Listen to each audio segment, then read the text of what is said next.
Humans can lick to. इससे पहले मैं ये वीडियो स्टार्ट करूँ, मैं तुम्हें ये बता देना चाहता हूँ कि आज की वीडियो कोई नॉर्मल टॉपिक पर नहीं, बल्कि उन लोक कथाओं के बारे में है जो आज के ज़माने में भी लोगों को बहुत ज़्यादा बेचैन कर देते हैं। इन्हें कहते हैं urban legends. So humans can lick too. एक शाम एक छोटी लड़की को उसकी फैमिली किसी रीज़न से घर पर अकेला छोड़ गई थी, पर उसके साथ उसका वफादार कुत्ता था। जब उसके पेरेंट्स बाहर गए थे, रात को सोने की कोशिश करते वक्त उसे बेड के नीचे की तरफ से अजीब आवाज़ें सुनाई देने लगी, जिससे वो बेचैन हो गई।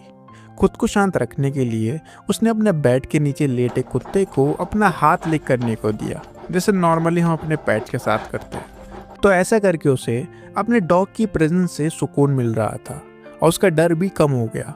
पूरी रात लगभग ऐसे ही गुजारी, पर जब वो सुबह उठती है उसने एक बेहद डरावना मंजर देखा। उसका कुत्ता बहुत ही बुरी तरीके से मरा हुआ मिला और उसके पास एक नोट पड़ा था जिसमें लिखा था ह्यूमंस कैन लिक टू। इस डरावने मैसेज से पता चला कि रात भर उसके हाथ को जो लिक कर रहा था वो उसका कुत्ता नहीं, बल्कि एक खौफनाक इंट्रूडर था जो उसके घर में ही छुपा हुआ था। ब्लैक आई किड्स। ब्लैक आई किड्स की कहानी उन अजीब बच्चों के बारे में है जिनकी आंखें बिल्कुल काली होती है। दिखने में वो बेहद क्रीपी और डिफरेंट लगते थे। वो हमेशा रात में आते हैं, दरवाजे या कार विंडो पर नॉक करते हैं और मदद या लिफ्ट मांगते हैं। ये बच्चे देखने में नॉर्मल लगते हैं, लेकिन उनकी आंखें पूरी काली और उनकी इस हरकत से लोग बहुत ज़्यादा डर जाते थे। कहते हैं जिन लोगों ने इन्हें देखा है वो उनको आज भी महसूस कर सकते हैं। अगर कोई इन बच्चों को घर या कार में अंदर आने देता है तो उनके साथ बुरी चीज़ें शुरू हो जाती है। हनाको-सान। हनाको-सान को जापान में एक स्पिरिट मानते हैं जो जापानीज स्कूल के बाथरूम में भटकती है। ये सुनकर मुझे बिल्कुल हमारे स्कूल की टाइम की याद आई, जब हर स्कूल की एक भूतिया कहानी हुआ करती थी। किसी स्कूल में किसी औरत की आत्मा भटकती, तो कहीं चुड़ैल घूमती, तो कोई स्कूल तो कब्रिस्तान के ऊपर ही बना था। सो इस कहानी के मुताबिक अगर तुम लड़कियों के बाथरूम की तीसरी स्टॉल के दरवाजे पर 3 बार नॉक करो और उसका नाम बुलाओ तो वो अचानक सामने आ जाती है।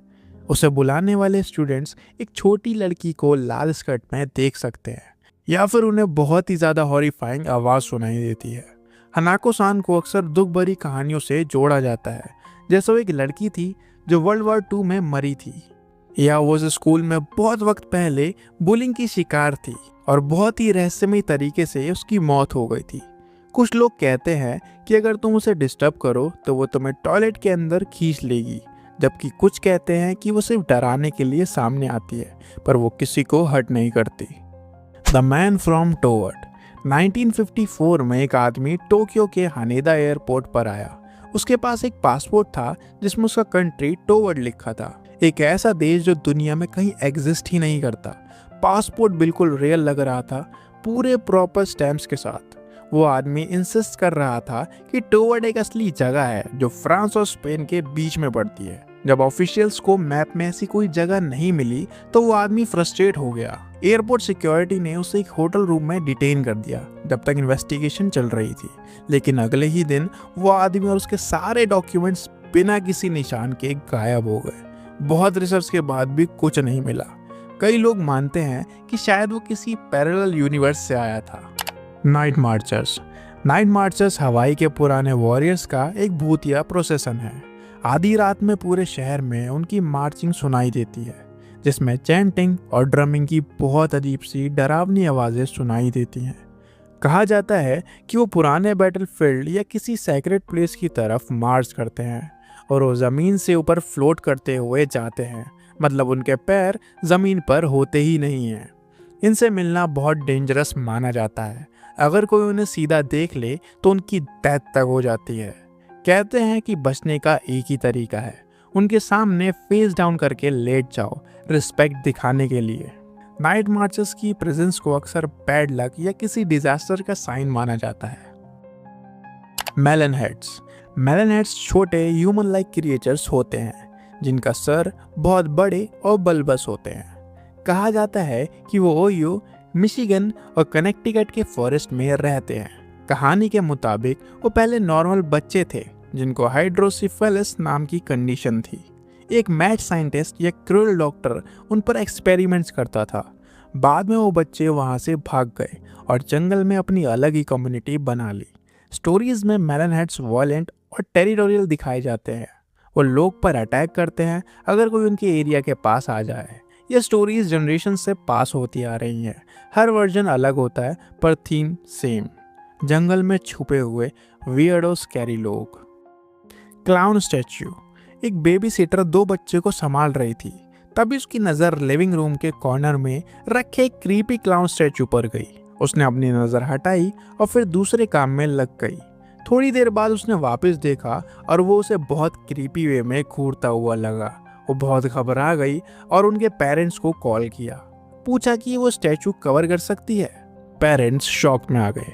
उन्होंने तुरंत कहा, बच्चों को लेकर घर से निकल जाओ, हमारे पास कोई क्लाउन स्टैचू ही नहीं है। जब पुलिस पहुंची तो पता चला कि वो स्टैचू एक डेंजरस इंट्रूडर था जो क्लाउन बनकर छुप रहा था। Doll that grows human hair. Okiku नाम की एक डॉल की कहानी बहुत ज़्यादा फेमस है। कहा जाता है कि उसके सर पर असली इंसानों जैसे बाल होते हैं जो वक्त के साथ बढ़ते रहते हैं। कहानी के मुताबिक एक छोटी लड़की ओकीकू के पास एक डॉल थी। अनफॉर्चुनेटली उस लड़की की बचपन में ही डेथ हो गई थी।